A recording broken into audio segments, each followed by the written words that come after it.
podcast. This is Geeks and Grounds. It's been 1 week and I've already forgotten how to do the intro. Geeks and Grounds, a podcast where we play games and brew good conversation together. I'm your host, Jenny Wyndham. Hey there, Delilah. It's me, Joel. Hey everyone, Joel Thomas. Good to talk with y'all. I was wondering how quickly the Hey There, Delilah reference would come up, knowing you and knowing the game. Did it disappoint that it was my very first thing? Or No, I was going to be disappointed if it wasn't the thing that you came in with. That's what it would have been. So I'm really happy that you showed up. Came correct. Just wait, guys. It's going to be 4 weeks of Joel saying, "Hey there, Delilah," at this top of every episode. I got one joke for this month. That's all we got. Yeah. You know what? We build traditions, we build rituals, and that is going to be the one that we really lean into. Hecky Grace, Delilah. What's it like? We can do something here. There's something. Hey, you know what? This is the year of 1,000 times resist. I will never stop talking about the game. So just anyone who's in the Discord and in this community, y'all know. If you know, you know. Red to blue. Like, it's just, we cannot stop 1,000 times resist. But there are other games out there, and fortunately this month we are playing something really different. So it kind of like helps. That's what I always have to do when I finish a game that's like super impactful. I have to play something that's like completely different to really help kind of reset, because otherwise if I try to look for another 1,000 times resist, it's not going to happen and I will be disappointed, and it's not fair to me or the game, No, it's not, because I've literally never played a game like that before, and exactly. I've also never played a game like this month's brew, so very excited to dig in. A couple little themes and motifs I'm noticing, but I can't wait to start talking about this one.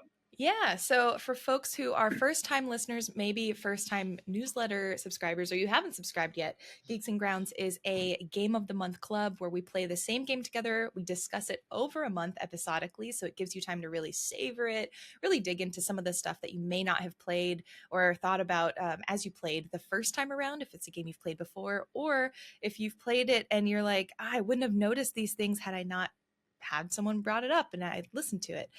Go to geeksandgrounds.com for the podcast link, the Discord link, and the newsletter. Those are the three places where, depending on the way that you like to listen to content, engage with content or other people, those are the three things that you can do.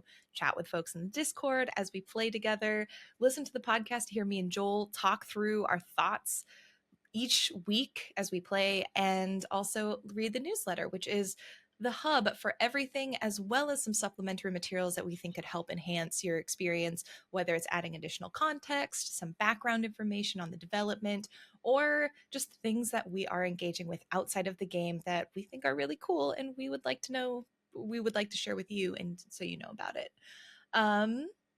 Speaking of that, the pastry case is where we talk about all of the things not related to the game of the month.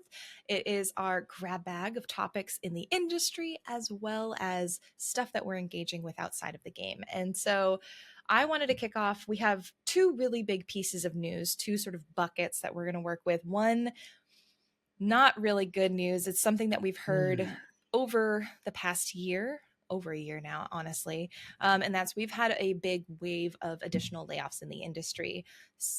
At this point, it's at the development, the publishing, and the media level. We have the Triforce, I suppose, the worst Triforce ever. The dark Triforce. Yeah, this is the dark Triforce, unfortunately.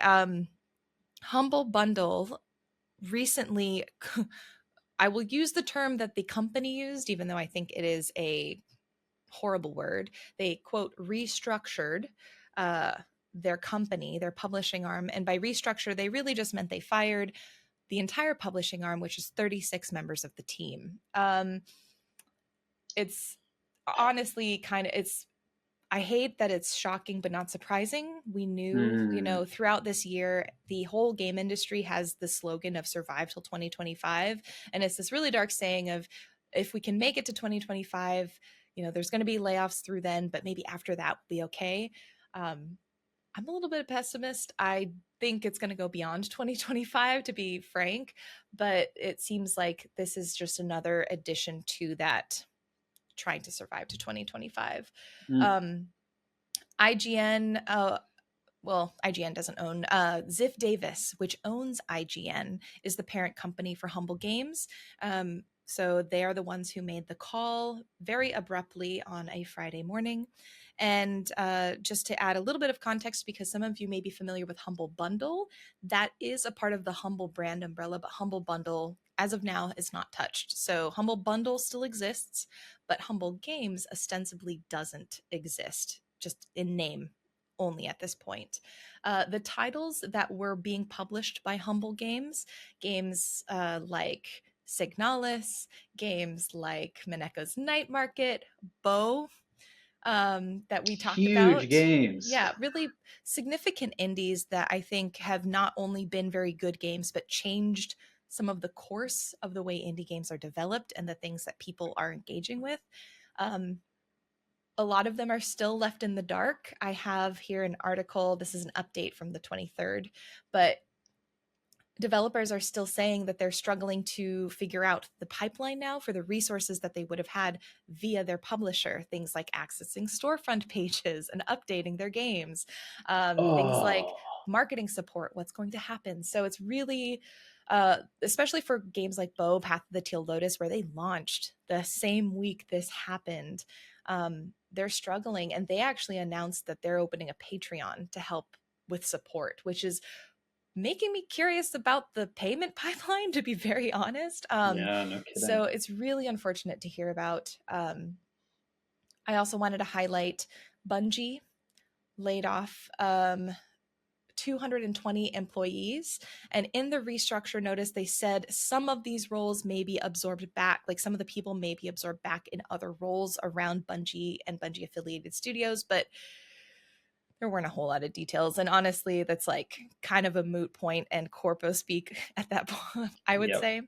And this is coming off of their successful, I would say, what is it called? DLC, The Final Shape, for Destiny. And so Oh, it's one of those yeah. situations showing once again that no matter how successful your game may be, it does not protect you should a parent company, console partner, publisher Parent want, of a parent. yeah, parent of a parent chooses chooses to lay off the team Hmm. because of the quote not enough profit restructuring goals rule. And then finally, and then I'll let you chime in, Joel. I just want to get all of these horrible announcements out. And what was for me, I think one of the harder ones, Game Informer has the magazine around for 33 years. So my entire life basically Hmm. has been shut down by their parent company, GameStop. Um, this also came abruptly, where the higher ups posted on the Game Informer Twitter without the staff knowing. The staff at that time were in a meeting and they found out basically as the same time as everybody else. And as of today, and this is what are we, Monday, August 5th, they actually also totally removed the social media. So the Twitter no longer exists and the website archives no longer publicly exists. This is why internet archiving is so important, and I appreciate Internet Archive. But my God, it's just Wow. really, this one really hurt because this is like growing up. Game Informer was like one of the magazines I subscribed to, one of the places that I went to as a kid for all of this game knowledge. And as from a PR marketing perspective, it is one of the heavy hitters. Like if you can get your game in a Game Informer like magazine, that's huge. It's just like a cultural standpoint. And so to basically see this touchstone be taken away because of corporate greed is painful. It is painful. Like I'm like flashing back to all the like all of the Game Informer mags that I had growing up. Like I know that there was like some consolidation at some point, like the '90s or 2000s. I can't quite remember what the story was, but like Mm-hmm. Nintendo Power and Game Informer and all these like there was just like something really uh special about it. It was like I have the secrets. I Mm-hmm. alone know the game genie codes. I alone know how to navigate the part of the screen where we're in a forest and everything is dark and you can't actually see your character moving around. I alone know how to move the boulders in the Pokemon cave to make sure that I get to the Final Four, whatever. Like, oh, it's like such a special thing, and it's like the flattening of our experience because some private equity firm or whatever wants to increase how their profits look as they get to their final quarter of the year is just gross, absolutely gross. Yeah, it's horrible.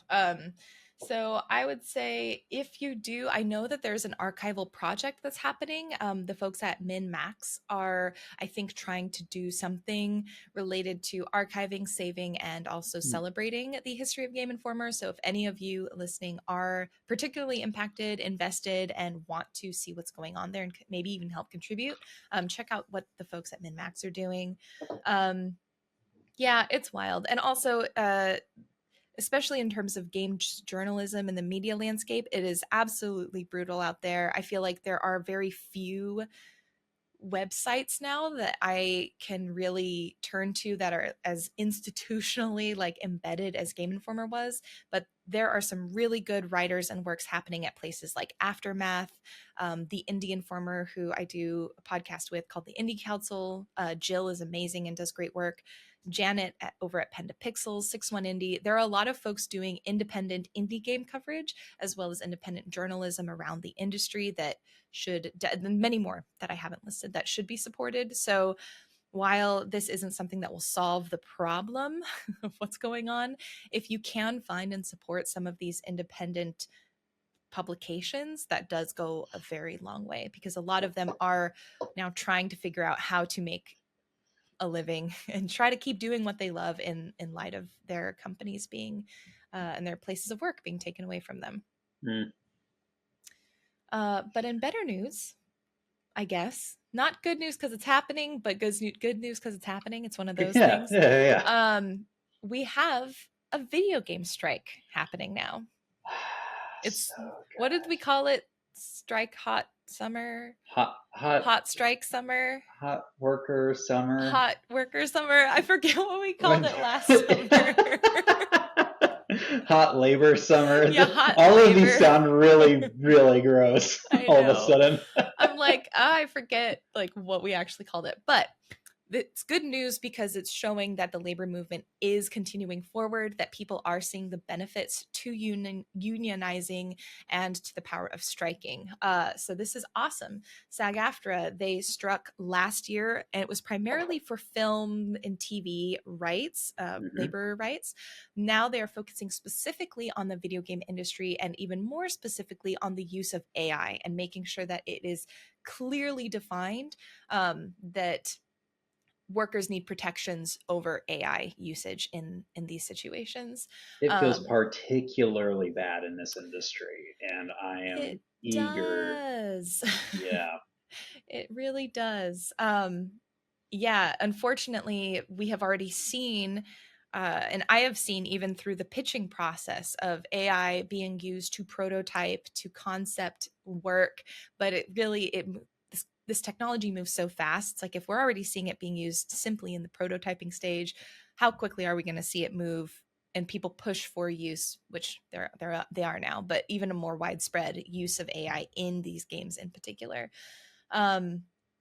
So the first strike happened last Friday. As of this recording, it was like August 2nd, and the strikes continue.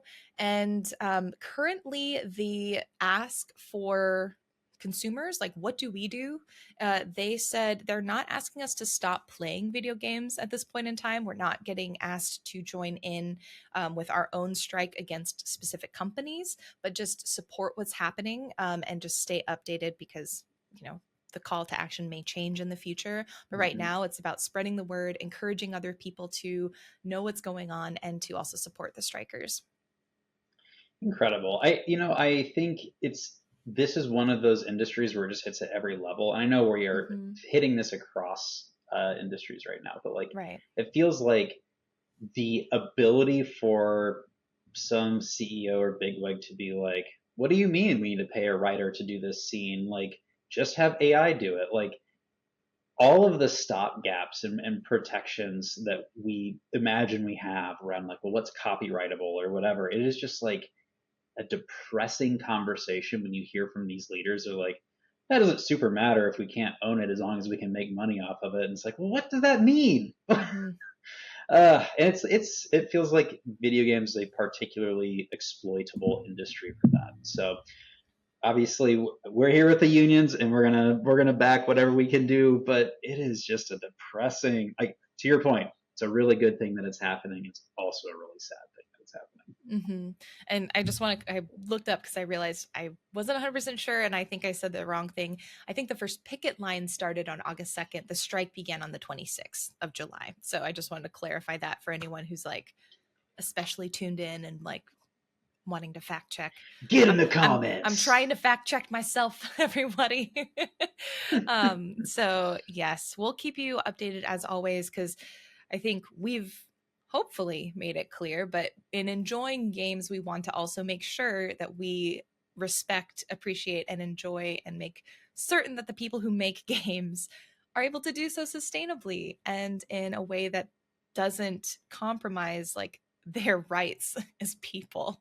So, yeah. It's also kind of personal for us. Like, we have a lot of folks in our community that either work directly in games or are aspiring and trying to work in games. And so it's kind of like, this is something that hits the community. And it's like, you're talking about my people when you say that. And I don't like that. So, Yeah, absolutely. So that's it for the news of the show, just to keep you in the loop for what's going on in the industry. What have you been engaging with aside from our game Firewatch? well, for those of you that are on the YouTubes, you can see I've finally brought back my bookshelves into my new space. So that's been a lot of what I've been doing. Oh, wait, you're saying like media that I've been consuming? Okay, sorry, that was a different question. Um, I have not been consuming much media except uh, Freer and Beyond Journey's End, which is like my anime of the year at this point. I am so enjoying that. And I also have been really enjoying Dragon Palace by Hiromi Kawakami.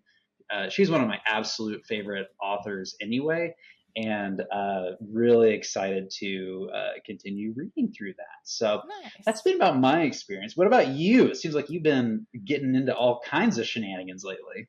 Yeah, playing a lot of games. I've been trying so hard to catch up on the backlog of codes that I've been sent. So, just a overview highlight of what I've been playing recently. I started and finished Thank Goodness You're Here, which is a game by the folks who made Untitled Goose Game. So, if you enjoyed that, you may be familiar with the devs Coal Supper and Panic, or maybe by the publisher. I guess Panic was the publisher of Untitled Goose Game.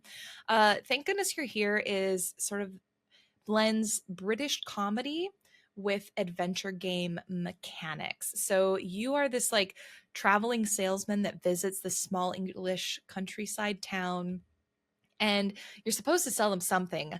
And unfortunately, you can't immediately just meet with the mayor and get your job done. You have to explore the town, help out the townsfolk, and through that, some really weird shenanigans happen. It's a very absurd game, very surreal. For example, as a traveling salesman, you're not necessarily a human, you're like a little lemon guy. What? Um, like, literally, you look like if Stewie, the character from Family Guy, was drawn tiny with a lemon. I guess Stewie's head is lemon shaped, but like yellow like a lemon. And instead you have red hair and you're an adult instead of a baby. I don't know. That's the only way to describe this character.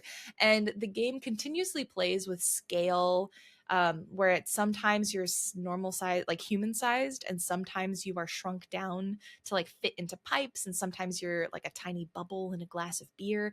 It's very weird. That is interesting. Yeah, and you just are exploring the town and helping people out in very unconventional ways. I would say this game, I really enjoyed it. The sense of humor didn't always hit for me. It's kind of on the line where it's like a little bit crude. There's a lot of like squelching. There's a lot of like almost grotesqueness. Like it's on the line of this kind of like Cartoon Network back in the day. I don't think it's as gross as Cartoon Network back in the day, but it's getting close to it to me. And so Mm. I think if you don't enjoy that sense of humor, it might not stick for you, but it was just on the line where I appreciated it even though I didn't necessarily enjoy all of it. I feel like Cartoon Network was the lesser crude of the cartoon places. Like I feel like Nickelodeon had the real crude Wasn't like stuff in the Ren and early 90s. Stimpy? Was that Nick Ren and That Stimpy was Nick. Nickelodeon? Oh, Yeah, okay. that was Maybe it was Nick. Nickelodeon then. Yeah. Yeah, and Cartoon Network is like felt more wholesome with their like Hanna-Barbera esque Oh animations yeah, at the okay, I same mixed it time. up. It's more Nickelodeon because I was thinking like it gives me like Ren and Stimpy vibes, all real monsters, but not like creepy Halloween, but more like just again the squelchiness of everything. Hmm. Hmm. Um, yeah, I liked it. It was only about 3 hours, so it's great. It's like you can play it, be done with it. We love. Yeah, so I thought that was a really fun, and also you don't get games that really say humor and comedy as their like main attraction. That's usually like a sub thing that they Yeah. sneak in. And so I think I really appreciate that they're like, we're setting out to make a comedic game. And Matt Berry is a voice in it. So You should well, have led with that. You just took me from like, oh, that sounds cool to like, I simply must play this game. well, and I don't lead with it because he's not like major role. You don't hear him all the time, but you do hear Matt Berry's voice, and it is that like, oh, okay, like that's nice. Game changer, literal Yeah. game changer.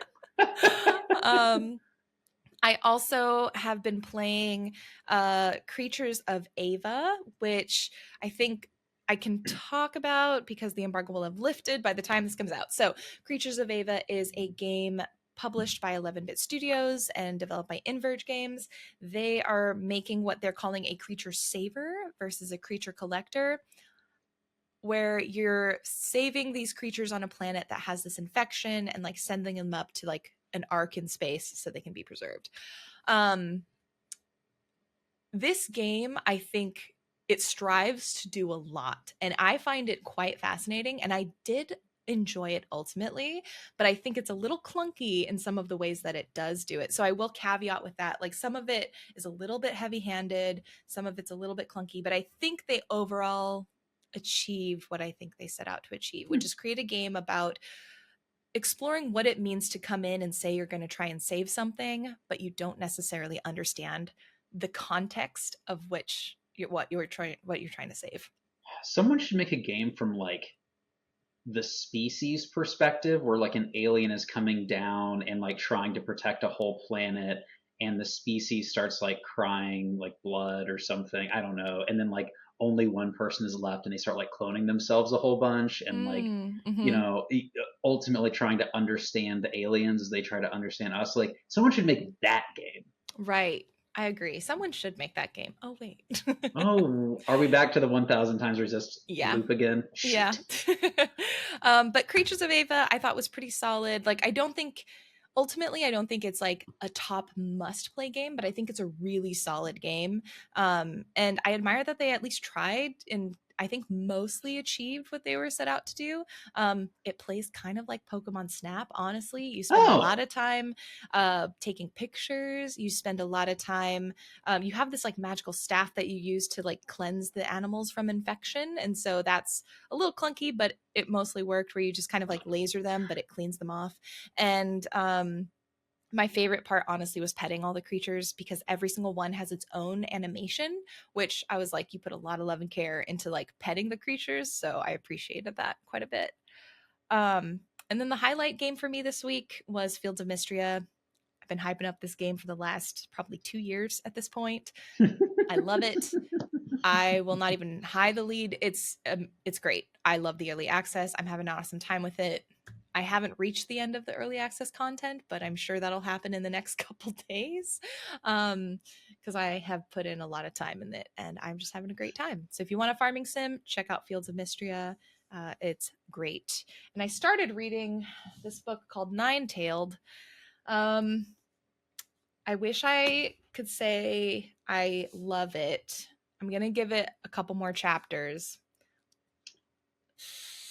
I almost bought this book because I think the cover is gorgeous, Yeah. but I've gotten stung by this literally in like 3 books in the last 3 years, where it's like this Mm-hmm. gorgeous cover, something like Katsune, is that what it is? Like the fox spirits, something Yeah, like that. Gumiho. This is Korean, says Gumiho. Yeah. Gumiho. That's okay. So I read one called Wicked Fox that was a Korean take, and it's Hmm. just like each time it just didn't quite deliver, and it's just like why? Maybe it's because Naruto has already told the perfect nine-tailed fox story, and it can't be improved upon. I don't know. I firmly disagree with that, but I don't think this is, at least as it currently stands, I don't think this is the nine-tailed fox Gumiho story I was hoping it would be. Um, as of right now, I will say I am very early on. I'm in like the first 5 chapters, and the chapters are short, so it's not like I've gotten very far. Um, it just is, in the first couple chapters, it just does too much and throws us into too many like in motion storylines and relationships that it feels like all of this is happening because it's just really conveniently written to be this way, and I don't usually like that.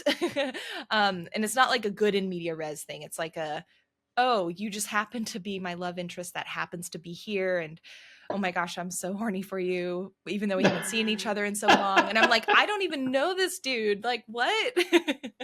So it's all happening um, very fast, but I'm hoping maybe it'll settle in and we can like appreciate some of this a bit more. On the other hand, you have just reminded me in your description of this average book that I completely blew through an above average book last week and like Mm-hmm. completely forgot.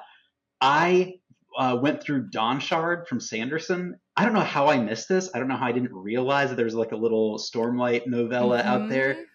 I loved this story. I thought it had everything. We had the high seas, we had the magic, we had the like action, we had the compelling stories about Mm-hmm. characters that have different backgrounds than what you're used to seeing in books. Like I loved it. I don't know how this completely flew under my radar when it was released, but Yeah. man, if you especially if you're into the Sanderson world already, Dawn Shard was incredible. I loved it.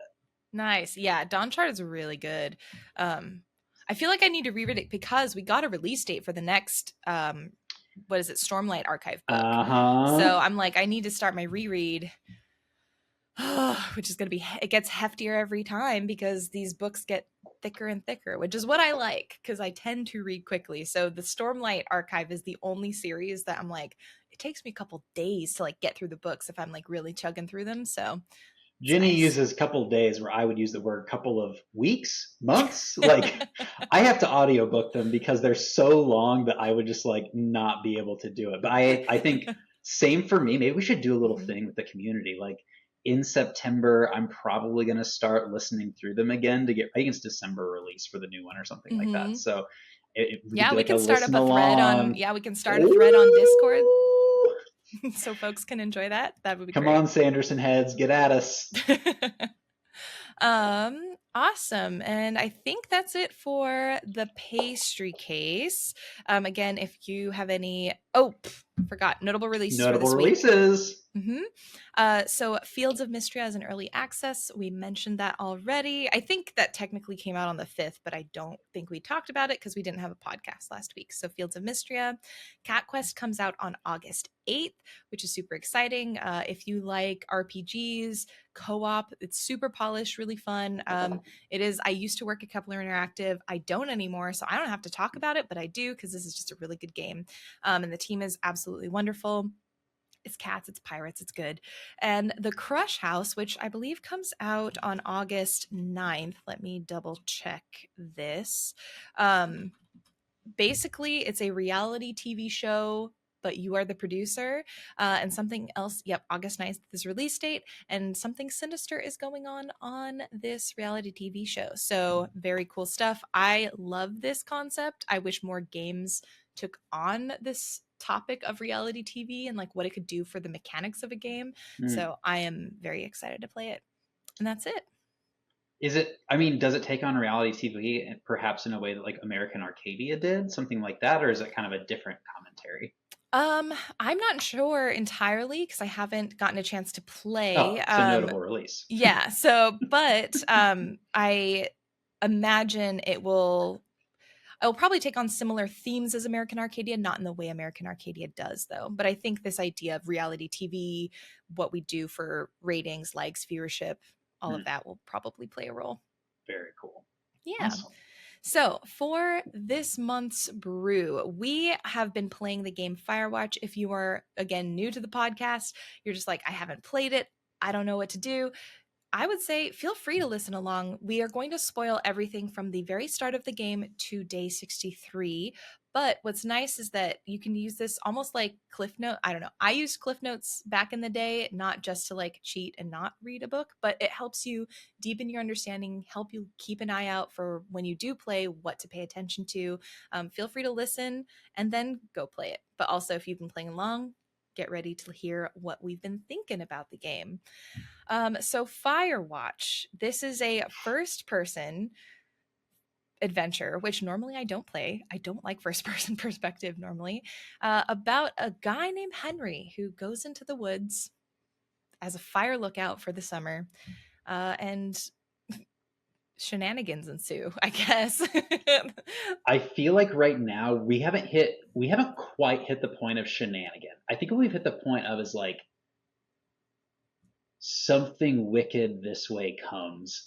And like the undertones of this game are just like the perfect amount of unsettling. And is something really going on here? And like part of me is like we could totally get us taken for a ride, and like by the time I've never played this game before, so I know it's an older one, but like I'm coming in fresh faced, and like it's very possible that there's nothing creepy going on and this is going to be like a little nice like slice of life thing. But the way they have built the suspense in this game with such little like there's not a lot of things that have happened, but I have like 15 questions about mysteries happening in this forest and I cannot wait to figure out what's going on. Yeah. So I guess what were some of your initial impressions when you hopped into the game? Let me maybe start with this. I spent about half the time playing handheld and half the time playing on my big screen and like projecting from my Switch. And when I started playing from the big screen, I started enjoying the experience a lot more. I don't know why. That's not always the case for me, but this time it was like maybe it's because you're supposed to be getting these wide open expanse views and things like that, but like once I started playing it on the big screen, I felt immediately more immersed in what was happening in the story and in the environment. Mm. Um, Generally, my take what has been like, okay, we're doing like the thing that I am most uncomfortable with is like the navigation. I keep getting lost, which is probably unsurprising for those of you that have been listening for a while. But I keep getting lost, and I'm like, is this part of the game, or is this Joel is bad at this game? But regardless, I have enough mystery. I'm totally like engaged in this. I want to know what's going on. And so I am like intrigued is probably the most accurate word for how I'm doing with it right now. How about you? Mm-hmm. So a little bit of my history with Firewatch. I played it when it launched way back in 2016. I have the worst memory. So I remember feelings that I had when I played. I remember feeling like I enjoyed it a lot. I remember feeling tension, but I honestly could not tell you what happened at the end. So what's Mm, really cool is that this feels almost like a fresh playthrough for me where I'm like, I am mostly primed with the fact that I remember liking it. And I hope, before I hopped in, my hope was that I still liked it and I could just articulate more clearly why. And with a lens on today, like hopefully that it still aged pretty well. Um, I think overall, my experience so far has been really, really positive. I think it's incredible to play a game that came out in 2016. And this is one where I feel like, for the most part, it's a game that probably could have been released today and still found its audience. I think it's a really smart choice the way they stylized it because it does not feel like it came out in 2016. And the dialogue, and we'll talk about the characters, but shout out to the voice actors. Speaking of voice actors and like how amazing the work they do, how we should appreciate the work they do, the voice actors did an outstanding job. And that was like one of the first things I really connected with when jumping back into the game this time around, was how good this dialogue is, and how much more powerfully conveyed it is through the voice acting that is done Hmm. by the two folks who do it. I was not sure what I was walking into with the dialogue, because I never know when I play when we come into the Geeks and Grounds games. I usually watch the preview, and that's really about it. And so I couldn't really tell, like, is this going to be like one of those things where all of the communication is happening through these notes that I'm finding, or is there going to be like written text or what? Mm-hmm. And the voice acting in this game is so good. Like, I was really frustrated the very first line of dialogue because I couldn't figure out how to select it. I couldn't figure out how to Mm-hmm. select my response on the walkie-talkie fast enough, and so I ran out of time. And so I got the like, oh, okay. And now I'm like, the time between responses, even if you select your response immediately, they will wait to play the dialogue until it is right for the scene. So like, I got a question about the characters, the character that you're playing, their wife, and I clicked the button immediately, but there was still this pregnant pause before I responded on the walkie-talkie, just like based on how the dialogue worked. And it's just like, that level of planning and consideration is incredible. Yeah, we play I think we play a pretty decent variety of games that are much more mechanically driven, ones that focus a bit more on narrative. This is absolutely like a narrative focused game. And I think in a lot of ways, the last game we played, A Thousand Times Resist, was a character study. This like hones in on that concept of character study even more, where you just really feel like you are intimately getting to know.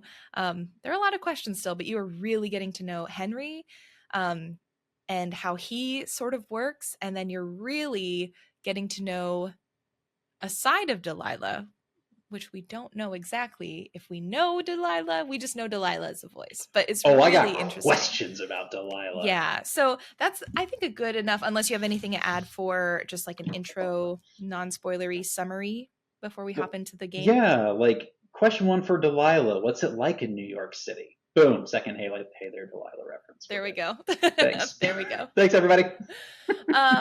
So the game begins with, I think, a very interesting choice.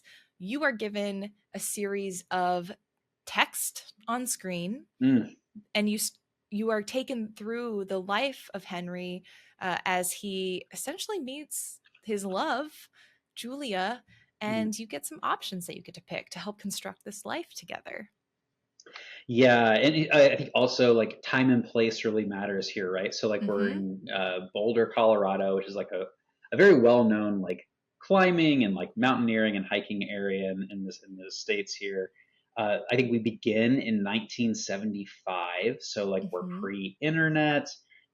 Communication works differently, information flows differently, and I think all of that context, like, I was writing down so much context from that opening piece that I was like, wow, this is really going to affect like the pacing and tension of the game. Oh, I can't just like hop on Google and like look this thing up. No. Mm-hmm. So right away, like, the setting, I think, really starts playing a role. Mm-hmm. So I'm But curious about some of the choices you made yeah. through this section. What were some of the things that you chose as you were working through this? Well, I mean, one of the big ones that I led with the newsletter was Beagle or German Shepherd, which is jumping ahead a little bit, but I will say, um, I went for Beagle for I sure. also went for Beagle. Yeah, my reasoning, I was like, Julia loves the Beagle. This is going to be her dog. Right before that, there was like a dialogue where you and Julia had been, I think, threatened or like assaulted, and there was a burglary that was going to be happening. And so your impetus for the German Shepherd was like protection. I was like, no, no, no, no, no. We don't want to do that. We're gonna get a Beagle because this is the dog she loves, and that's the purpose of this dog. So yeah. Yes, I did the exact same thing for the exact same reason. It's Hmm. interesting. This game is sneaky. I feel Yes. like there are a lot of moments that you get to define who this character is that you're playing, Yes. and they're subtle, but like a lot of them from like a metatextual perspective are like, is this like almost a toxic masculinity, like Hmm. burly man's man, or is this a person that's going to be listening and empathetic? And Yeah. but it's there's such subtle things, but like that decision for me was like, oh, I know what I'm going to be paying attention to in these dialogue choices, and it was just like choosing the dog. Like that was a great clue as to like how you're going to be framing out some of these comparative decisions. Yeah. Shout out to Lisa in the Discord who actually linked an article about Henry and masculinity as is described in this game. So I'll put that in the newsletter, but also I want to give credit where it's due. Lisa was the person who posted that. But I do think you're absolutely right, you and Lisa and everyone else who was thinking about this. As you are picking these options for Henry, you're definitely shaping who he is and how a lot of these paths either go into this very traditional toxic masculinity versus maybe something that's a bit more redefined in terms of how we look at masculine. Mm-hmm. I think one of the interesting elements, which rewinding a little bit, is when you go and have the chance to flirt with her or converse with Julia for the first time. I'm curious what you ended up picking for that. Well, I don't remember what the options were. Well, I remember not liking any of them. Can Yeah. you refresh me? What did you choose? Uh, I chose the one that was just like you're pretty, like the more confident one. Because I was just like, you know what? I'll just say it because that's obviously why I'm coming over. I don't remember what the other option was. I don't either, but I think I chose the same thing, as I Hmm. recall. Yeah. What about the kids one? I'm really curious. I chose one day in terms of like, will we have kids? Like one day we'll get there. Hmm. What did you choose? I also chose one day. So we need to hear from folks in the Discord. If y'all are wanting to share your options, let us Hmm. know if you diverged because what I'm curious about is how it may have impacted some of the subsequent text that we get. But Yes.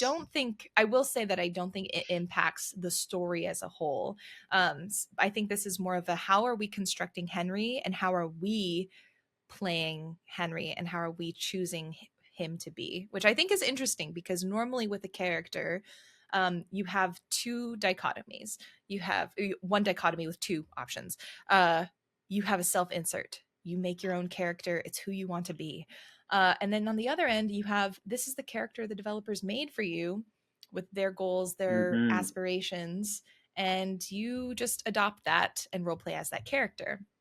What's really cool about this section that you don't find in many games is you get a character with goals, but there is flexibility in terms of intention. And so I thought that was the really interesting Oh. part about this because I think it impacts later on in the game when you're talking to Delilah, you're talking to, or exploring yourself. Like if you chose um I think one of the bigger choices is if you choose to put Julia in a care facility versus trying to take on that labor yourself. How does that impact what Henry says to or to Delilah later? How does that impact what you feel about Julia and how you talk about her later? I think that's super super interesting. I you have just reminded me of a question that I had while I was playing, which was uh, after you kind of go through all of this, there is a moment of dialogue that you don't get to choose. I don't think you do, where Henry references whether or not something is politically correct in kind of a derogatory way. Hmm. And I was like, wait, this is like when you get to this point in the game, like you're in the 80s, and I was like, did that word exist? And so I just looked it up. Like, when did this word kind of come into being? And it came around in the 1970s. There was a series of essays called "The Black Woman and an Anthology" by Tony Cade Bambara, and it said that a man cannot be politically correct and a male chauvinist too, which is like this idea that to be considerate of people is in and of itself in contrast to what it means to be a chauvinist. And I thought that that's a real, I didn't do any, I literally Googled one thing. So if there's deeper stuff here, everyone, like, I don't know. But that's like such an interesting idea that like they have found ways to not only subtly through dialogue in those opening, like you get to choose moments, but even when you don't get to choose, you are learning things about this world and about this character. And like Mm-hmm. that, did you use the word intention? Like that is exactly it. Like there's a clear intention here that is like totally on the side of whatever these mysteries are within the game itself. Mm-hmm. What I love too about these text cards, I guess you could call them, is that they are interspersed with moments of you in first person walking and making your way to the fire lookout, which Mm-hmm. I thought was also so cinematic and fun and just great way to get us intrigued, I think is the word you used, and interested in what's happening, because we are remembering the past in Henry's mind. You know, we're in Henry's mind remembering the past in these sort of vague textual snippets, but then we're grounded in the moments of walking into the car, you know, at the parking Mm-hmm. garage, starting up on the path to the fire lookout. And so I thought it was just a really great way to get you moving through the opening, give you so much background context on the character, but also take you to this present point in time, and where he's at right now. It's just such a good intro. So maybe I'm curious about like what from that intro stood out. I think like let's just talk like practically what happens, right? Is you learn that Henry and Julia will get married. Eventually, for my storyline, she gets this job offer out in Yale to be a professor there, and she goes, and eventually she starts getting early onset dementia, Mm-hmm. or Alzheimer's is kind of, I think they use both words. And eventually this leads to him having to like take custody of her and then eventually turn her custody over to like some sort of care home or care facility. And now her sister is kind of like looking after her. It's kind of like the story that we get at the very beginning. Mm-hmm. There were so many points. Like that's just like practically the steps. That's what's happening. But like you learn so much. Like I wrote down, we're kind of an asshole at one point. Mm-hmm. Like when Julia gets this job offer for Yale, which are you kidding me? Like incredible job, and like Huge. Yeah. he won't move with her. Like he wants to stay where like. What are we doing in the early 80s in middle of nowhere Colorado that we can't move to support our wife as she goes to work at Yale? Like Mm-hmm. there are just some things like that where I was like, I wrote the word shame down because I Mm-hmm. think even from the beginning, it was clear that we're going to be really interfacing with this idea of shame as a part of Henry's character. And in like a 5 minute introduction or exposition to this game, I feel like we learned so much about him and like you get to guide some of that. But were there any other things in that kind of opening section that you just like helped you really feel grounded in this character with Henry? I don't know if grounded is what I would call it, but I think the moment we got asked whether or not we would care for our wife, Mm, personally, or if we would let her go into a home, I think that is just a tough question, just in general. If you have to deal with that, yeah. you know, that is a hard choice to make. But I think that was also a really interesting point in time, because it was like there was this conflict in my head of what would I want to do, what do I think Henry would do based on what I know of him. I mean, both of these options are Henry's technically, so Henry would do either. And I think that moment of grappling with who I wanted Henry to be was one of the most interesting. I think it was the most poignant moment with all of the options laid out in front of us, because I was like, who at this point I get to decide who Henry is. um, What and did you I decide there? I chose to have him say immediately, "This is beyond my capabilities. We should put her in a facility to be taken That's care what I of." did too. Yeah, Yeah. because I felt like it would just, because again, going into the, do I want him to be a bit more stubborn and toxic and think he can shoulder all of this by himself versus is he willing to accept help? And I wanted him to be a character who could accept help. I love that. I actually think I chose that because I wanted him to have a little bit of that baggage. Like, obviously, like he has things that he regrets besides that we learn Mm-hmm. about as we move forward. But I was like, it seems like we're setting up this character to like build some of the motivation for why they're out here, and it feels like a very true thing to me that a character would choose to take a role where they leave society and go stay in a Firewatch tower for however long, that something so personal and that they maybe feel shame or guilt over would drive that type of decision. And Mm-hmm. so I chose it kind of explicitly because it felt like this is a really good reason to do this. Like, I'm sure there are a lot of good reasons. Like, this is one of Mm-hmm. them. Mm-hmm. Yeah, I think that was like a secondary sort of like why I in doing this character, it's like a character creation kind of like character Yeah. creation light. In this character creation moment, you are kind of establishing your own like impetus for being there. So I totally agree. This idea, for me at least, I felt like he would feel the weight of what he had done and feel this regret more if he had immediately put her in a facility versus him trying to tough it out a little bit. Mm. I felt like knowing Oh, his that's interesting. yeah, for me at least, from seeing his character, I was like, I bet you he would have felt like maybe it was the quote right thing to do, but man, I gave up too early. I should have fought harder. Like I feel Hmm. like his as we get to know his character, he is the one who tries to look for the easy way out and the easy escape a lot of the times, like which for me is why he's at this Firewatch. And so I think him choosing what's quote the easier, which is Mm. not easy, option of saying, you know what, let's put her somewhere so that she can be taken care of around the clock where I can't do that.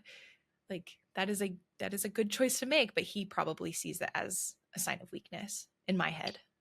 Yeah, it's like one of those things where it's like in the moment that even though this is the hard thing, it's the right thing, but Mm-hmm. that you also in that moment are setting yourself up to kind of beat yourself up over that decision for Yeah. potentially the rest of your life.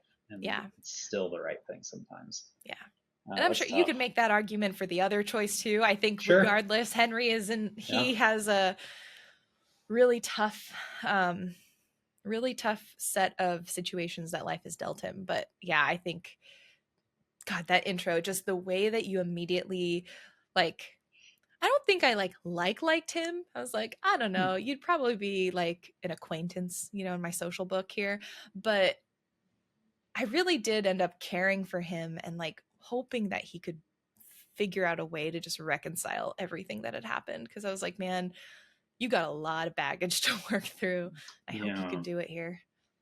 I will throw out one other thing, which is that Julia's sister really gets Henry and Yeah. cares about him, like gives him this typewriter that he brings with him to this watchtower.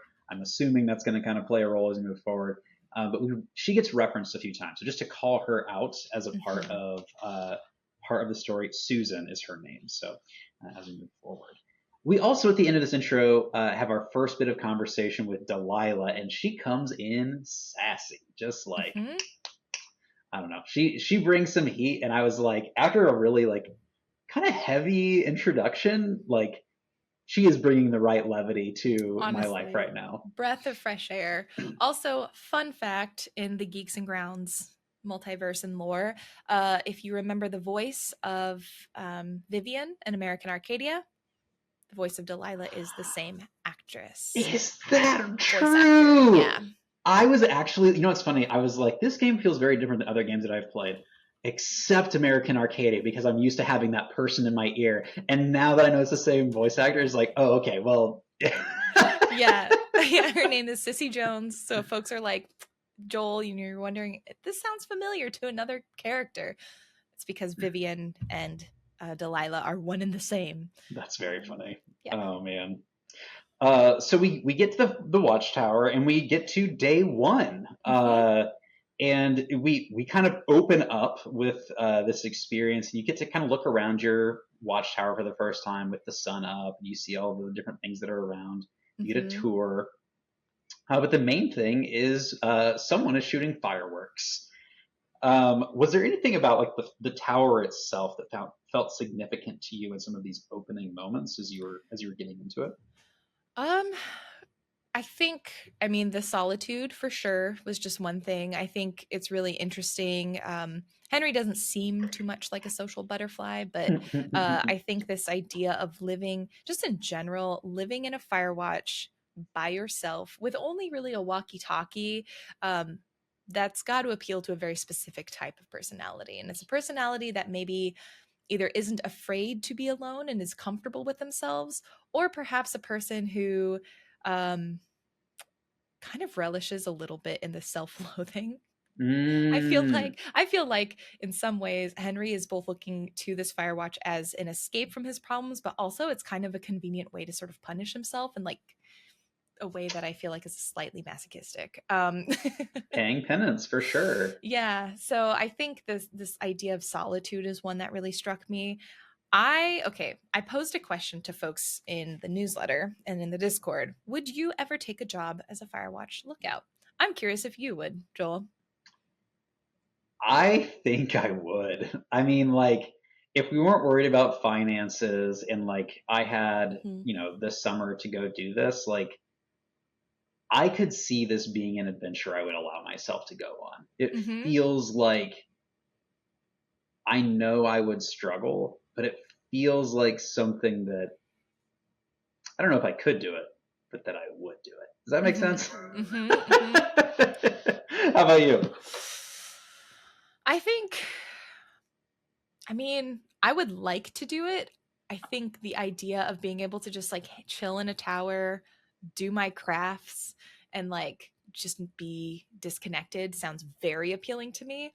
I think the idea of having to uh, go find campers and stop them from doing fireworks and things, I don't know if I would enjoy that part. So maybe I just need to go camping is what I'm figuring out. But I don't know. I'd go for it. Honestly, if it's just for like a couple like it's what, just a couple months. It's not that long. Just I'd a give it couple a go. months. Yeah, I mean, y'all might not know this, but I used to work as a reference monitor librarian, where my job I used to was. work as a librarian too. Oh, was your job half to help people research things and No, I half wasn't that to cool. the other half of my job was to walk around and make sure no one was making out in the library. So I kind of am used to this like no fireworks energy role. Like feel like it works. Yeah. Oh You there? Are man. you having fun? Stop that. Yeah. Not on my Firewatch. Yeah.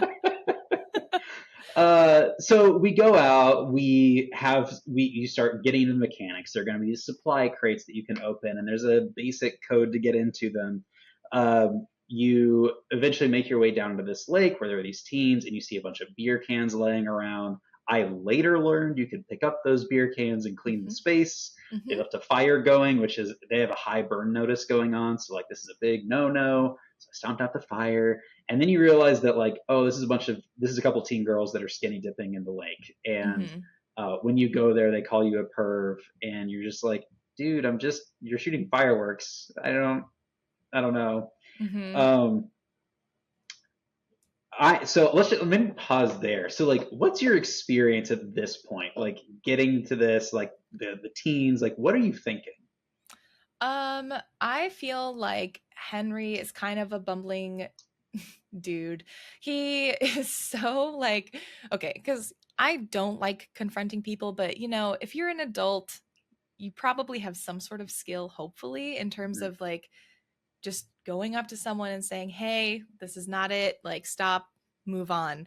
And he is just so inept at that type of confrontation. It's a little bit comical.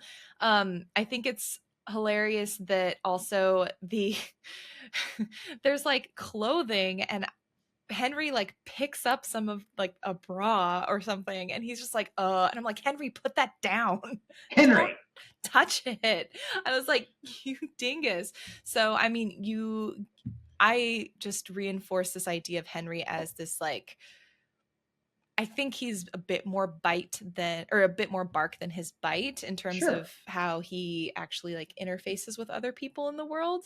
Um And I don't know, I thought it was funny. I picked up the boombox. The girls were like, "Don't touch it. It's expensive." I was just like, "Okay."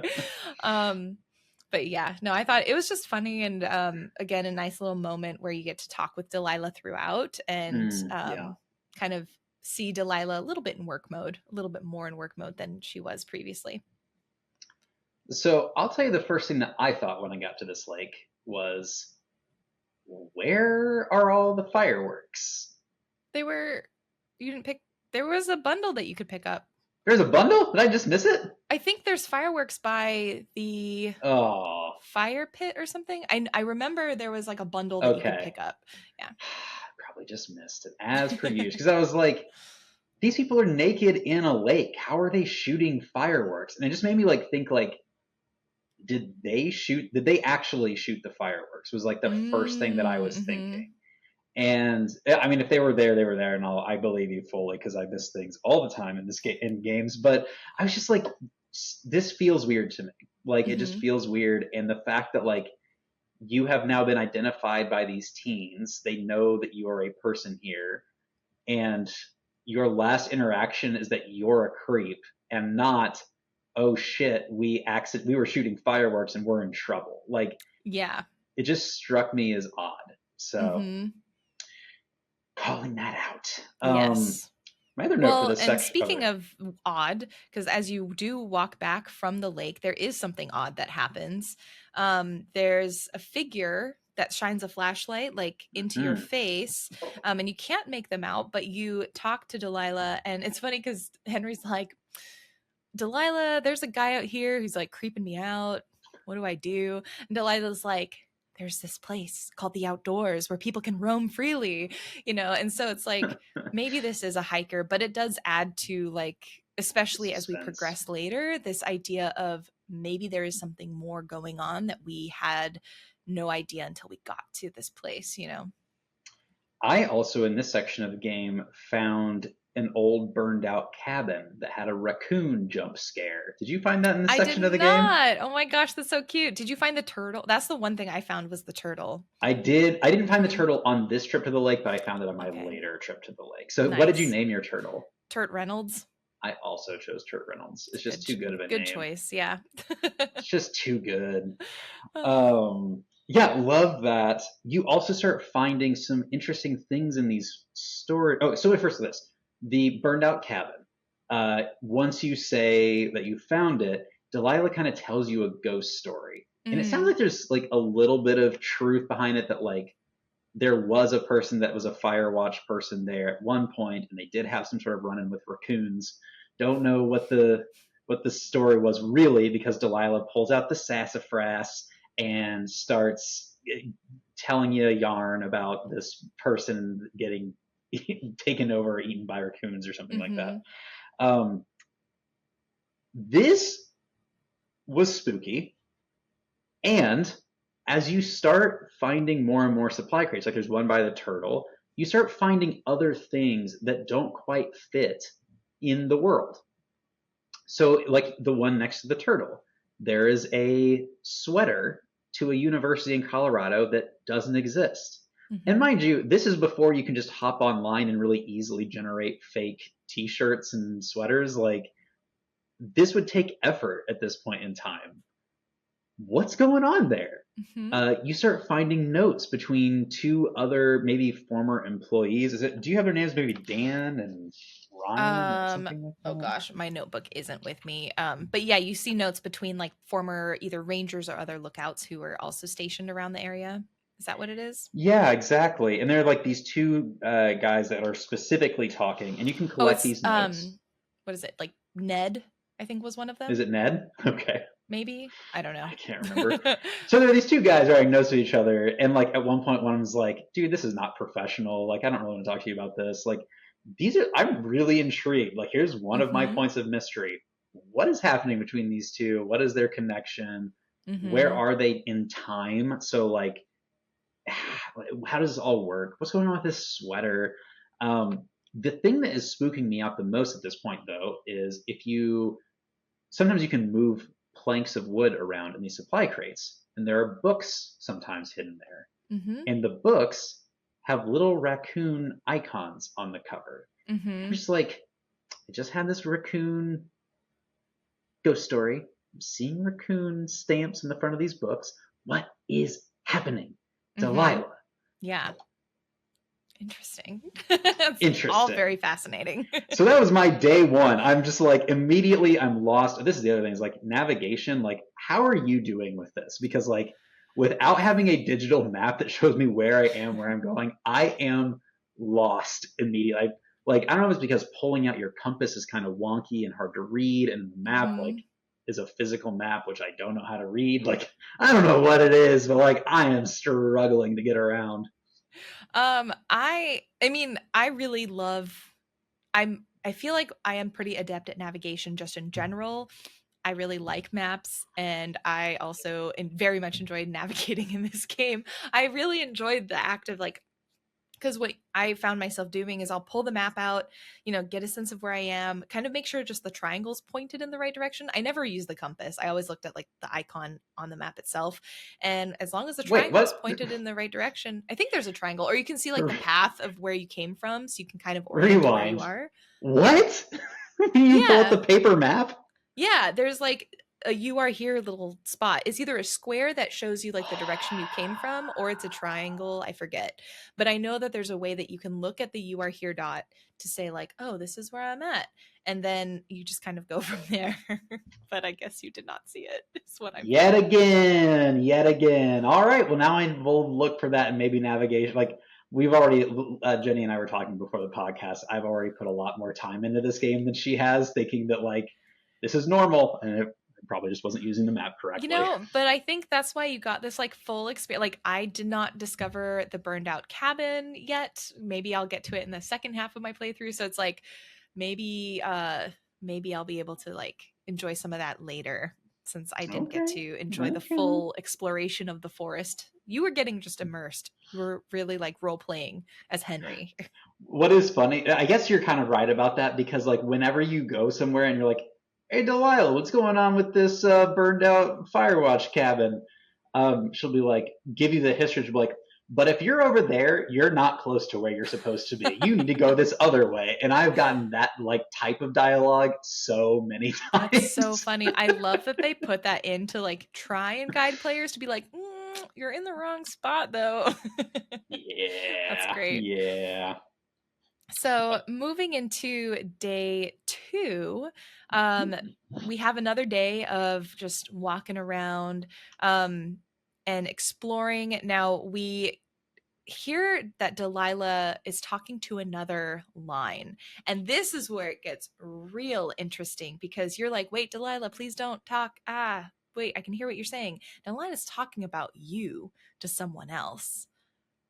Oh wait, you Isn't chose that to interrupt. I chose to listen in. I did not dang? interrupt. Okay, so I'll say, because mine ends up going fast, because, well, no, I interrupted, but she didn't hear me. So she Probably the was, same then, yeah, I so would it's the imagine. same dialogue, but were you honest with her about the fact that you heard? I knew I you. was Okay, not. perfect. I was like, I was trying to decide which one to pick, and I was like, I bet you Joel is going to keep it a secret, so I'm going to not, just to see what happens. So if you are honest with Delilah, you say, "Hey, you left the line open. What was that about?" She gets annoyed and she just stops talking to you for a little bit. Not too long. Like once you get to the next story spot, she starts talking, but I didn't get any. She was like, I'm going to take a break. I got to go. And she like stops talking to you. No flavor text as you explore the forest until you get to the next story beat.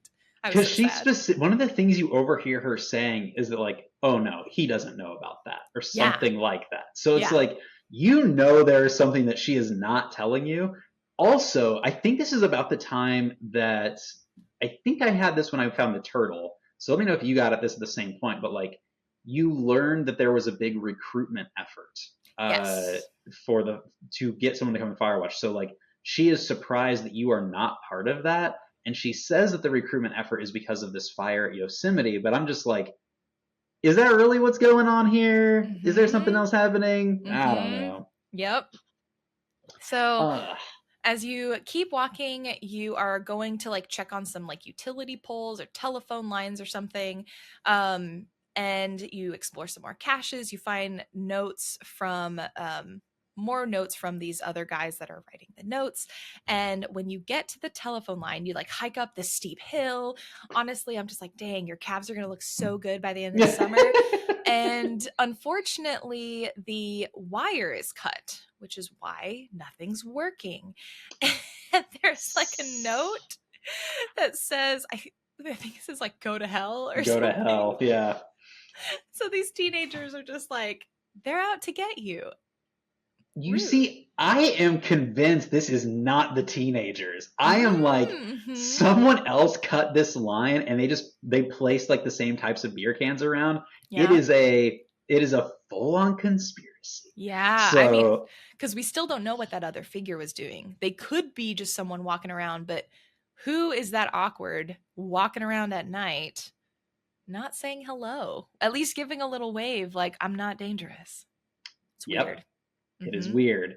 There's also in this point you start learning about some other folks. Like on this part of the game is when I found a backpack that had a bunch of rope in it. Did you get to this? Yeah, like the one hanging off the tree. Yes. And you learn about Brian Goodwin, who was like a kid that was brought along with his dad maybe 2 years ago, I think was the timeline. And I'm just like, oh, that's Ned. Sorry, I don't think that's the same as the notes. Ned is the dad of Brian. I was just mixing up names. That's why. So I'm just like, what's going on there? Like, why? Apparently, I think they like left early. Eventually, you learn that he had like PTSD or something like that. Yep. And so I'm just like, sketchy, sketchy, sketchy. Something else is happening here. I don't like how fast the teens are getting blamed. And then you look off in the distance and you see a column of smoke. So as you're supposed to be going and like scaring the teens, you see a thin column of smoke in the distance. Did you see on your way to that smoke, did you see the fence? My game cut off and didn't save, and I had to replay this game this day. Oh, but this is a good thing because the first time I played through, I totally missed the fence, and the second time I found it. The Firewatch gods were like, no, excuse me, you've missed something. They were just trying to get you to see the fence. That's all. Yes, we'll say the Firewatch universe gods have come through for me. Yeah. What's your theory? What's going on here? Man, okay. So fences, to be honest, not that weird in the middle of a park. There's a lot of reasons there could be a fence, but it is kind of weird. I tried to walk around it and I was like, it is a very big fence. And there's not really any signage that I could see that indicated what it was for. So definitely in the mystery pile of like, if this is to block off for some sort of thing, like why don't they have signs on the fence? Maybe are the signs on a different part and I just happen to be in the stretch that has no notification? I don't know, but it's very weird. Obligatory Lost reference here. It's like you have shown me something in the middle of the woods and I don't know what's happening and I am now completely consumed by this. Where is the smoke monster? That's what I want to know. Yep.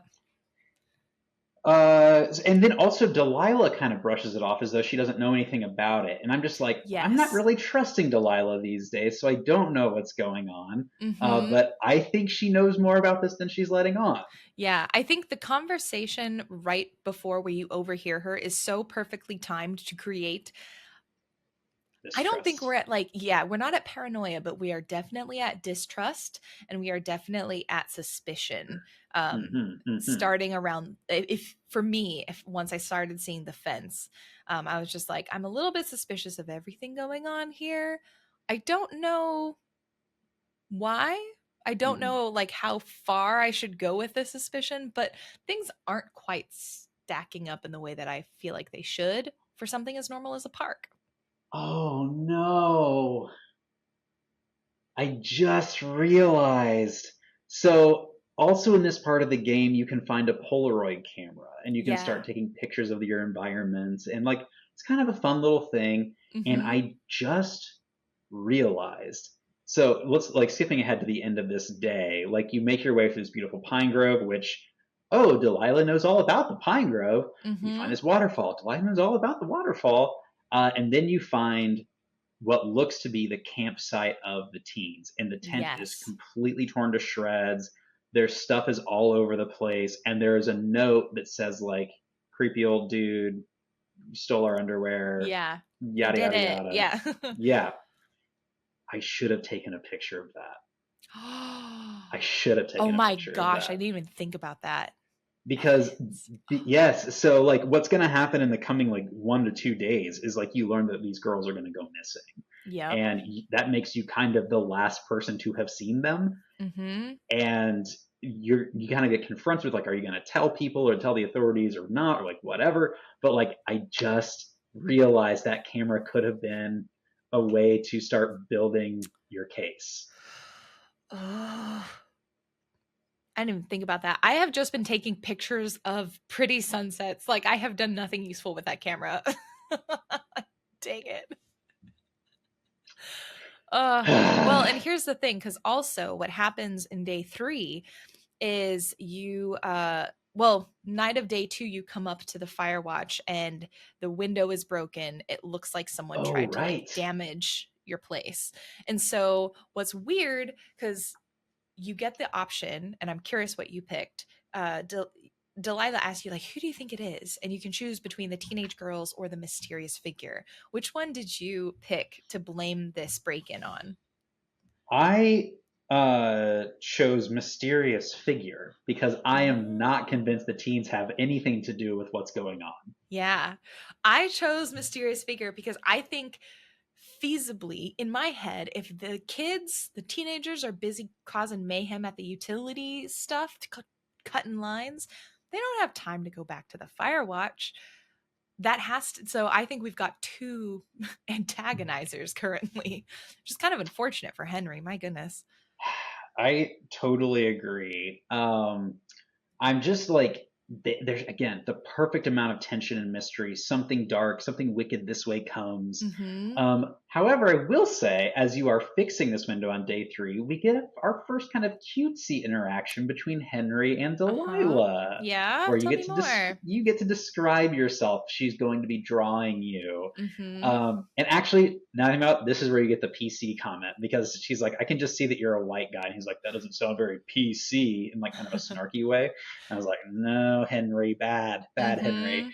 Mm-hmm. But I thought it was like a really cute moment. I don't It's know. a What was your take really on that? well, it's a really interesting foil to when Julia also draws Henry earlier in the text. Because isn't there a part where Julia's like drawing Henry, and you can choose for him to be more like He-Man versus more, I think like I forget what the other Yes. option was, but yeah, Julia also draws Henry, and so this is a foil to that moment, and I think a really interesting way to frame and set up Delilah and Henry's relationship. It adds this level of like, Whoa. are they? Will they? Won't Will they? they? Won't they? Mm-hmm. Interesting. I totally forgot about that, even though I wrote down He-Man in my opening That's section. what I chose to. Excellent. But yeah, we're definitely planting some seeds here, and I already knew that I was going to start trying to romance this fine radio honey. So, Interesting. You were yep, all in for that then. I was in for it. Yeah. It's like, come on, Wow. what Okay. are we gonna do?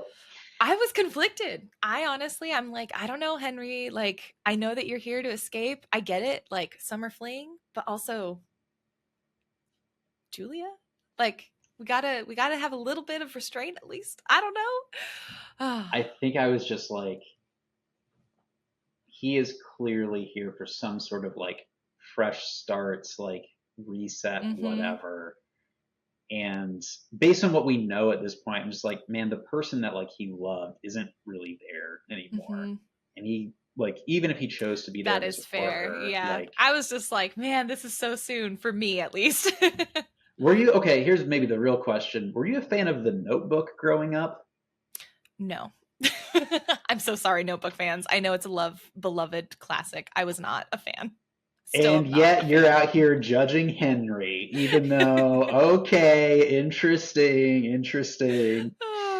So yeah. Well, it's interesting. I think also I was ready to flirt with Delilah and like kind of play along, but I think again the overall feeling I have for her is that surface level flirting because I still am so unsure of what her actual intentions are.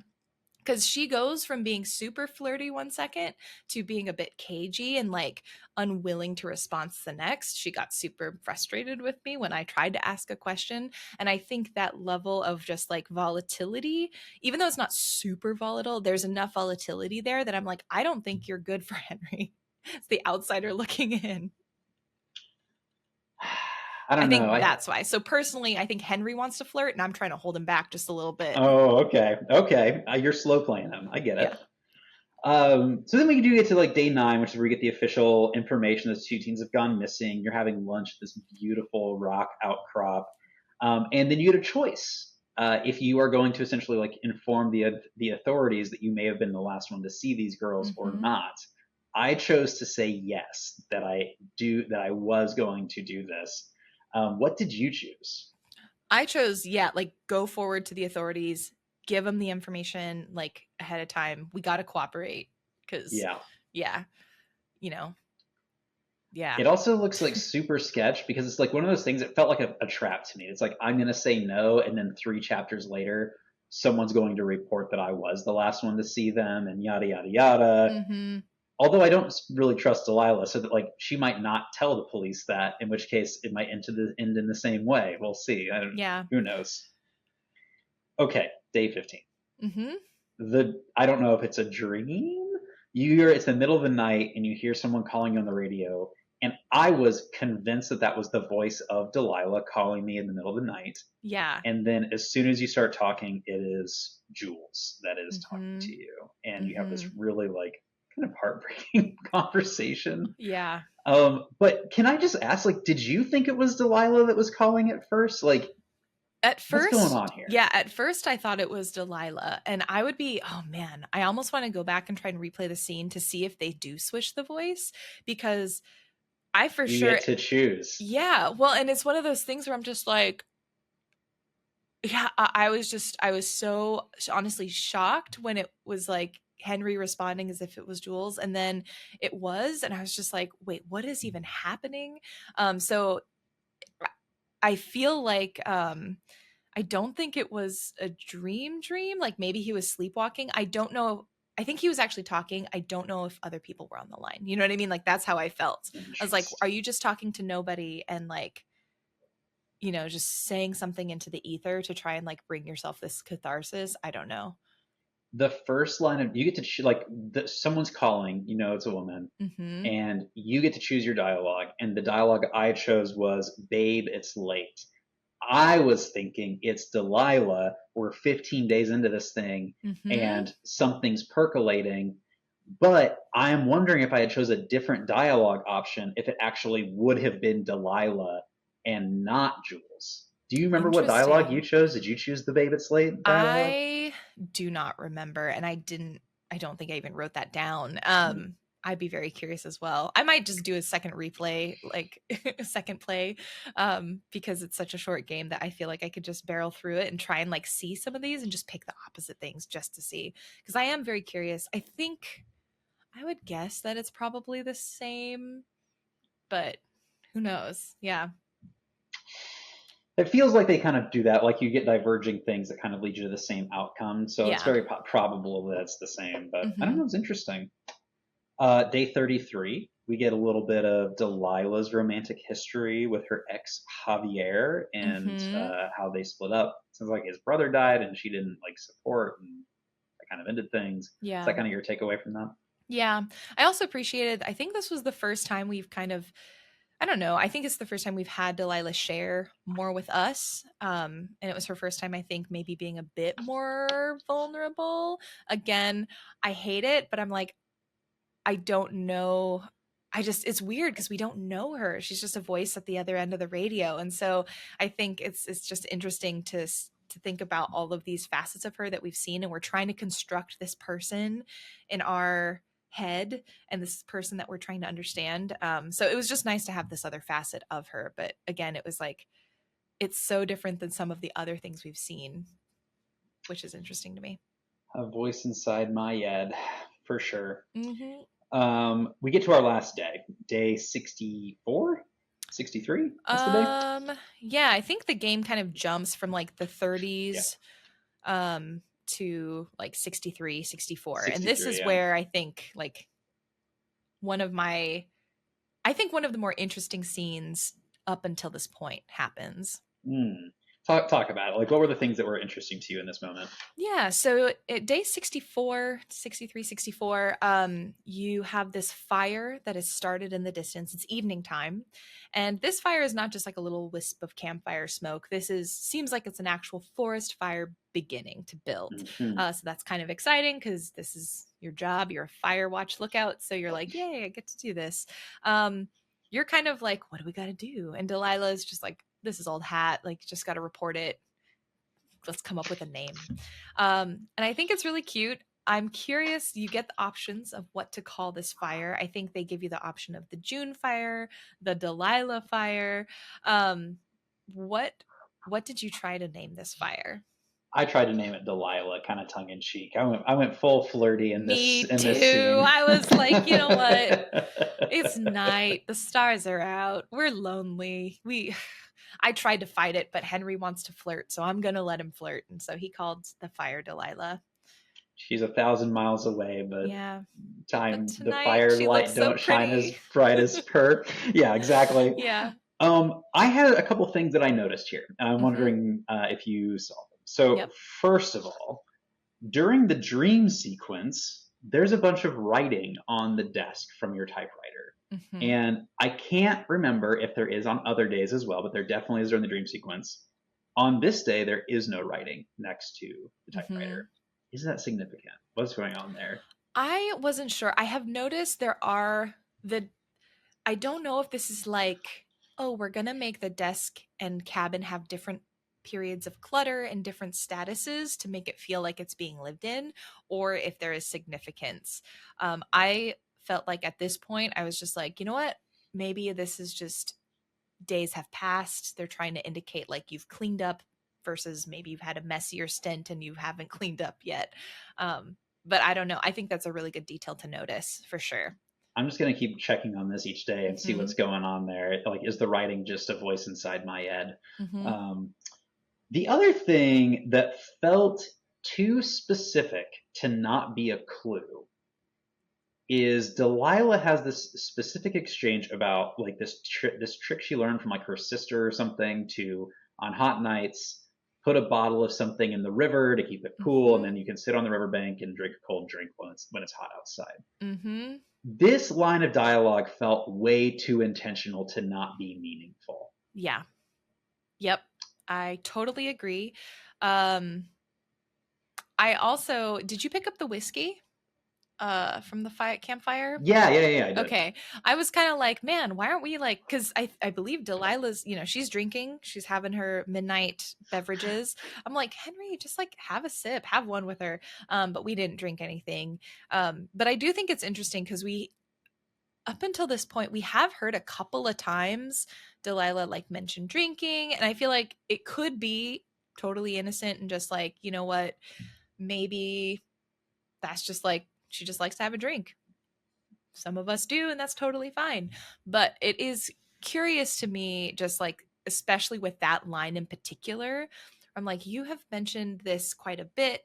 I wonder if you drinking is maybe not like a severe problem, but you are using Mm, drinking at different points in time to escape like something of your own, because we've already established people come to fire watches. I mean, I'm sure there's lots of people who do fire watches because they love forests and keeping an eye out for solitude. forest fires and solitude. But as far as this game goes, people come out to the fire watch because they have something they're trying to run away from. And we know Henry is running away from some stuff in his life. We kind of have a hint. Maybe it's part of her love life. Maybe it's something else. But Delilah also has something going on. And so I'm feeling like this reference to like keeping your drinks cool and ready to go. I'm like, that's got to be a bit of a hint for that too. I what struck me, like my first thought was at some point in this game we are going to find a bottle in the river being chilled, and we are going to learn that Delilah has been close this whole time. and Delilah is doing something shady. That was my I first mean, thought when I heard we this. know that she's close because she can see us in the Firewatch. She talks about how she's like, I can see you standing around. And like, you can, I think actually in this scene, you can turn this scene or earlier, you actually can like see her Firewatch. Oh, If what? you like, yeah, I think if, especially in the sunset, when it's not like Oh, totally night, if you like just take time to look out, I forget which wall. Um, but I remember like just kind of turning around and looking at the distance, and you can see a Firewatch that I'm pretty sure is hers. So she's not that far away. I'm kind of like, why aren't y'all meeting up? If you really are like, yeah. yeah. Yeah, Mm-hmm. something's up here. Mm-hmm. Interesting. I didn't even realize that she was in a Firewatch tower. I thought she was like Central Command or something, and like in a town or whatever. Yeah, I feel Um, like the vibe I get is like she is maybe a senior person, like she's got more yeah, experience because she's like definitely talking with other Firewatch people, but I think she's still also in a lookout too. interesting. Mm-hmm. Something's up, something's fishy. Mm-hmm. And this scene ended for me with the promise that we are about to have like radio sex. I don't know what the, like, well, what are you going to do about it? Well, how about if we get on the radios? I can't remember the Right. exact dialogue, but it's something to that effect. And I'm leaning in hard, baby. Yeah, no, I think he's like, well, you tell me, what would you do? And she's like, I'll tell you exactly what I want to do. And it's like, okay, slow fade out, you Slow know? fade to black. Yeah. It's like, all right, use your imagination, you perverts. Yeah, to us, the gamers. So yeah, definitely, they're getting spice. If you choose, I think you can choose not to You can lean in. choose. Yep. Um, but I chose because I'm like, you know what? The fire is You're going. over here judging me, and you made almost all the same I romance did, decisions but I did. the difference is I didn't want to. The whole time I'm like, "Oh my gosh, Henry." And again, I think I'm less concerned about him finding romance. I just think Delilah is not the person, like, if we're looking for someone who can maybe actually help heal Henry, I think Delilah is not it. Well, I mean, Delilah also notoriously one of the most infamous, like, backstabbing women in Right. history, right? Right. Like, So I'm just like, Henry, this isn't good. I don't, it's like, it's not good for you. But you know what? Also, at the same time, it's a summer fling. So I'm not going to judge too harshly, but I'm just concerned for our dude here. I just hope he doesn't get too hurt because I just feel like in escaping, he's running to something that he will probably have to escape from too. Like I think there's, but that's the intrigue. oh, it's what you do to me. Mhm. Yeah. Mhm. Y'all, we're just getting started with the plain white tea Yeah. puns. Yeah. I apologize. So these are my big feelings. Like I am super intrigued. I feel like this game has sown a lot of mystery so far. The Mhm. undertones are dark. The soundtrack or the score is like reinforcing some of those dark tones, and it could totally all be a misdirect, and we're actually just like playing the life of Henry. But like it feels like something more sinister is afoot here for sure. Yeah, definitely lots of questions. Yeah, we have the fence, we have like the notes that are being left or that have been left in the caches. We have the missing person, like Ned and Brian, Delilah, what, you know, the teenagers, the mysterious figure. There's like, you know, almost 10 just off the top of my head things that we have no idea really what's going on. Mm-hmm. Um that we hopefully will find out some answers. As we move into next week, I guess, what are some summary thoughts? First time playing Firewatch. We're halfway through ish the game. What are you thinking? Ba da ba ba ba. I'm loving it. I just am super into this. It's giving me, y'all know I love a mystery. I love a mystery in the woods, and I am super enjoying this. Mm-hmm. I've got a few travel days ahead of me, so I'm excited for some like get on the plane, get creeped out, scare my neighbor. We'll see. So yeah, I'm pumped for it. How are you feeling? Nice. I also am loving it. Ba-da-ba-ba-ba. I I don't know. I'm just amazed at how these characters, they are flawed. Like, yes, I am judging, yes, I am critiquing, but I do care about them. I am invested in what's going on. I really am enjoying this game. And I think, I don't know, I feel like it's one of those games where I'm like, I know it's an indie classic and I know people talk about it like, oh, Firewatch, it's a must play.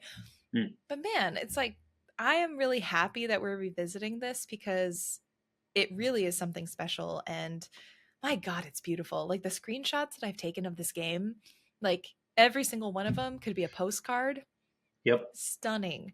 Fully agree. They did an incredible job of capturing the essence of the outdoors without having it be hyper realistic, which almost captures the like romanticized version even better than like a real photo could in a really fun way.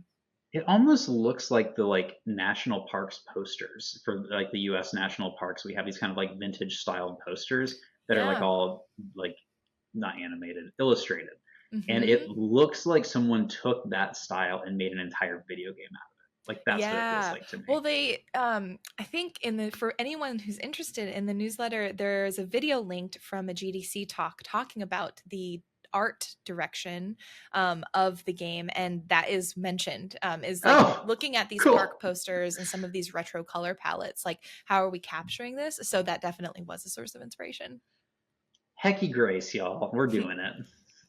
Awesome. Well, I think if you are continuing in this journey with us, we are going to be finishing the game for next week. So if you're playing with us, just make sure you're finishing. That podcast will come out on August 13th.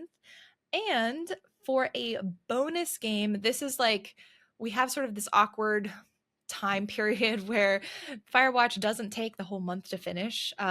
For most folks, probably it'll take you 2 sessions, maybe even one if you're really barreling through. But for this last week of August, if you would like to play Thank Goodness You're Here, that'll be our like bonus brew of the month.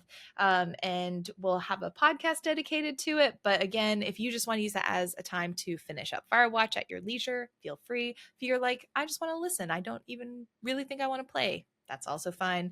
But we'll have that as a week-long bonus brew since at the end of August, there are a lot of conventions. So we'll keep you posted on scheduling because it's going to get a little bit wild for me. I think I have 3 weeks of travel up ahead between all of the things. But yeah, we'll keep you posted. Again, the newsletter is the best place for that.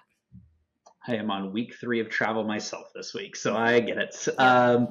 Well, thanks y'all for joining us as we played Firewatch. It's such a fun game to dig into. Give us your deepest conspiracy theories about what's going on, what's behind the fence. We gotta know what's going on with the raccoons. Hope y'all have a really great week, and may your phone cords never be cut, and may you find little snacks in the supply crates of your life. Bye, everybody. Bye.